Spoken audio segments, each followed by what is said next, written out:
And I'm Marcedel. Gusto ko lang magbigay ng honest review tungkol dito sa Zeronic. Ano, so hindi ito yung inakala yung honest review na magbibigay ako ng positive.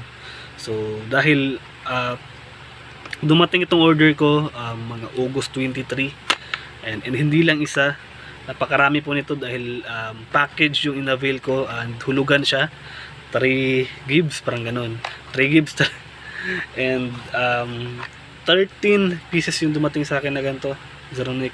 And punta tayo doon sa sa epekto nito sa akin.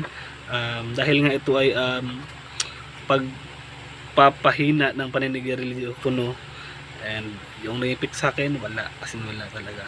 And siguro masasabi ko lang na good effect sa akin ito. Hindi siya ganun katapang, and alam mo yun, tulad din ng toothpaste na iba na